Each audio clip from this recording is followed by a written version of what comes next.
On the night of his execution in Florida, the room was filled with witnesses waiting for the final moments of a man whose crimes had shocked an entire community decades earlier.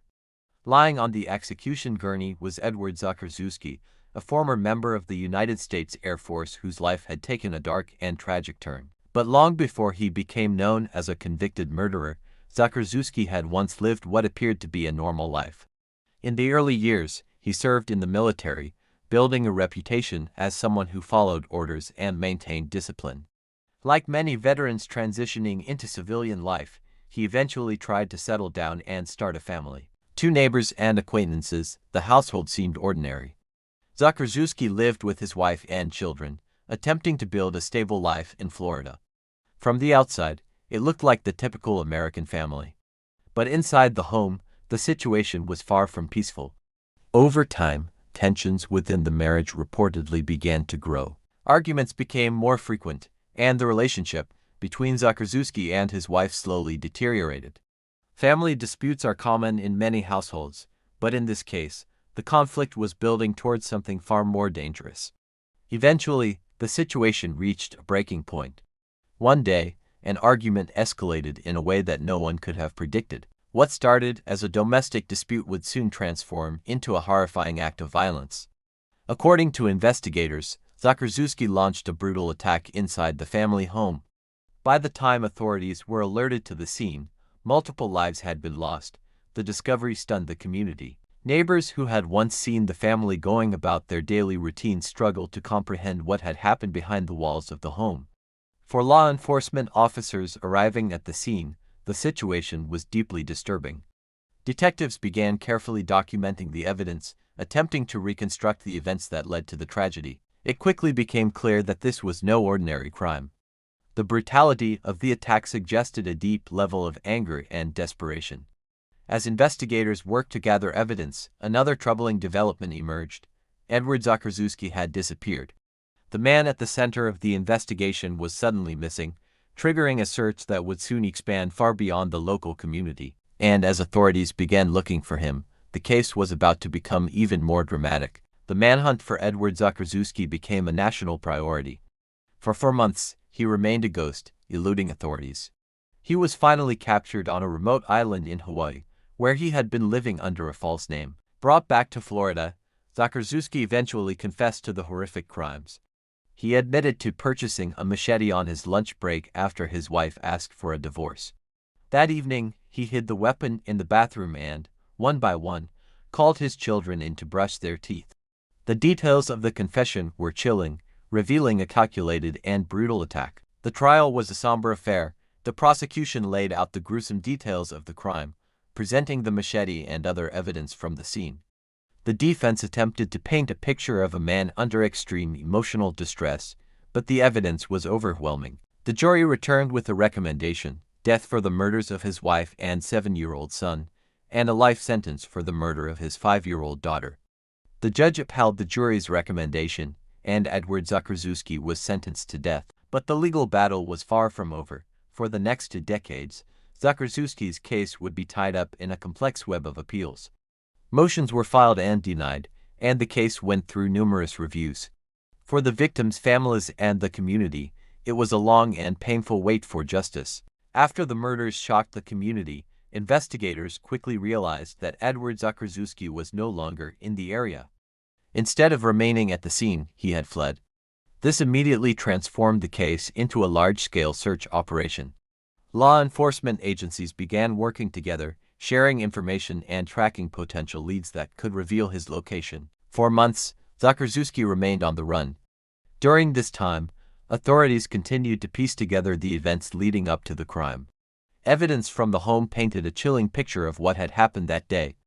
Investigators believed that the murders had occurred during an intense domestic dispute. As tensions inside the marriage escalated, the conflict eventually turned deadly. Meanwhile, the search for Zakrzewski continued. Tips from the public and coordinated efforts between agencies eventually led to a breakthrough. Authorities were able to locate him and place him under arrest. With the suspect finally in custody, prosecutors began preparing their case. The trial that followed drew significant attention. The details presented in court were disturbing.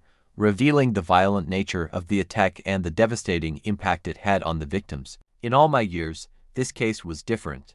You see a family photo, a military record, and you think you know the story. But the level of violence we found in that home. It was a complete disconnect from the life they presented to the world. It's the kind of case that sticks with you, a reminder that the deepest darkness can hide behind the most ordinary doors. We weren't just chasing a fugitive, we were trying to understand how a man could turn on everything he was supposed to protect. Prosecutors argued that Zakrzewski had deliberately taken the lives of members of his own family. They presented evidence gathered from the crime scene and testimony from investigators who had worked on the case. The defense attempted to present arguments about emotional distress and personal struggles that may have influenced his actions. But for the jury, the evidence was difficult to ignore. After reviewing the facts of the case and hearing testimony from multiple witnesses, the jurors ultimately reached a verdict. Edward Zakrzewski was found guilty of multiple counts of murder. The court then moved to the sentencing phase. Given the severity of the crime, prosecutors pushed for the harshest punishment available under Florida law. In the end, the judge sentenced Zakrzewski to death. From that moment forward, he would spend decades on death row as appeals and legal challenges slowly moved through the system. But eventually, the long legal process would come to an end. And when that day finally arrived, it would bring the case to its final chapter. Decades after the murders that shocked Florida, the legal process surrounding Edward Zakrzewski's case had reached its conclusion. After years of appeals and legal proceedings, the execution date was officially set. On that evening, witnesses gathered inside the execution facility to observe the final moments of a man whose crimes had devastated an entire family. Among those present were journalists, prison officials, and individuals connected to the case. The atmosphere inside the chamber was quiet and tense. Executions follow strict procedures, and every step is carefully documented. As the process began, Zakrzewski was brought into the chamber and secured to the execution gurney. Before the procedure begins, the condemned prisoner is typically asked whether they wish to make a final statement. This moment often becomes one of the most memorable parts of an execution. When Zakrzewski was given the opportunity to speak, the witnesses waited in silence. His final words would soon be heard by everyone in the room. He began, "I want to thank the good people of the Sunshine State for killing me in the most cold, calculated, clean, humane, efficient way possible. I have no complaint." He then began reciting Robert Frost's poem, "Stopping by Woods on a Snowy Evening." After the statement was completed, officials proceeded with the execution according to protocol. Within minutes, the procedure was finished. With that, the long and tragic story of Edward Zakrzewski reached its final chapter. For the families affected by the crime, however, the emotional impact would last far beyond that night. Cases like this often leave communities grappling with difficult questions about violence, justice, and the circumstances that lead individuals to commit such devastating acts. While the legal system may eventually close a case, the human consequences remain.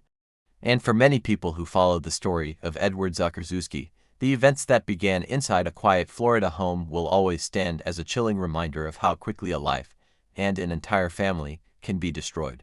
When the execution of Edward J. Zakrzewski II was completed, the legal chapter of the case officially came to an end.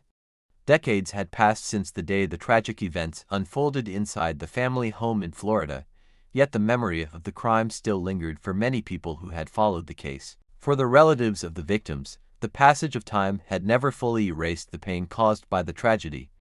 While the justice system had reached its conclusion, the emotional impact of the crime remained. Cases involving family violence often leave behind complicated questions.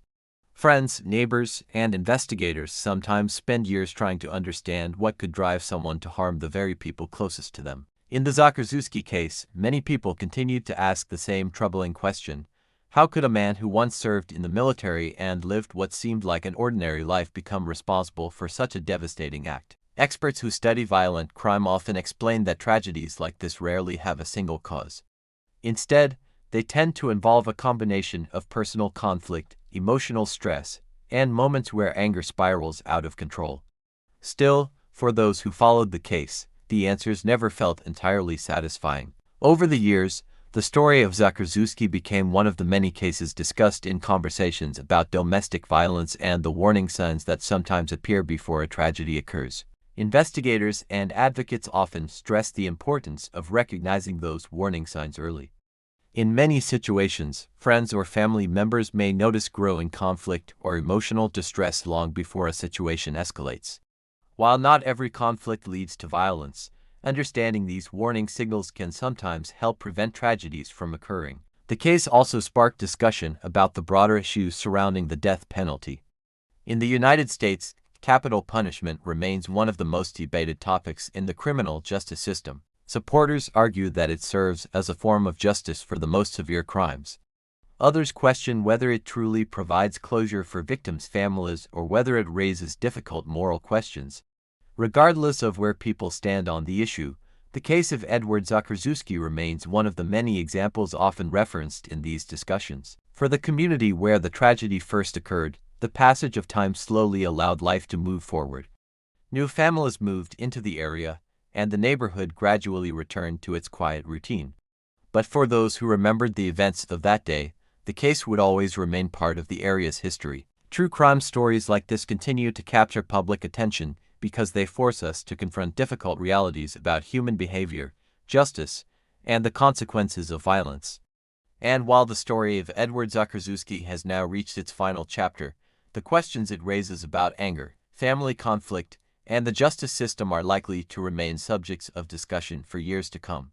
Long after the execution of Edward J. Zakrzewski II, the story continued to circulate in discussions about some of the most disturbing crimes to occur in Florida. True crime cases often remain part of public memory long after the legal process ends. For many people who followed the investigation and trial, the case served as a reminder of how quickly a family tragedy can escalate into something far more devastating. The story also raised important questions about the warning signs that sometimes appear before acts of extreme violence.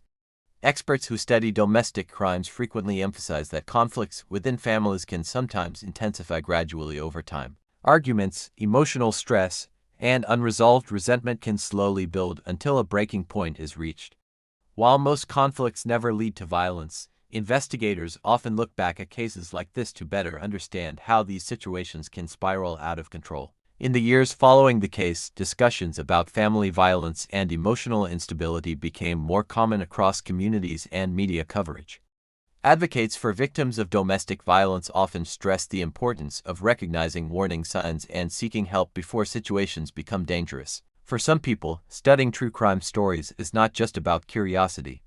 It is also about learning from the past and understanding how tragedies might be prevented in the future. At the same time, cases involving the death penalty continue to spark debate across the United States. Some individuals believe that the harshest punishment is justified for crimes involving the loss of innocent lives. Others question whether executions truly provide closure or whether they raise additional ethical questions. Regardless of where people stand in that debate, the story of Edward Zakrzewski became one of the many cases referenced when discussing justice and accountability. For the families affected by the tragedy, however, the discussion is far more personal. No court decision or legal outcome can undo the loss that occurred. The impact of such crimes often extends far beyond the courtroom, affecting relatives, friends, and entire communities for years. Today, the case remains a stark reminder of how quickly anger and desperation can lead to irreversible consequences. True crime stories continue to capture attention because they reveal both the darkest and most complex aspects of human behavior. And while the legal chapter of this case has long since closed, the lessons surrounding it continue to resonate with those who study and discuss crimes like this. For many people who followed the story, the events surrounding Edward Zakrzewski will always stand as a cautionary example of how devastating the consequences of unchecked conflict can become. Thanks for watching. Subscribe to see the next coming, and turn on your notification.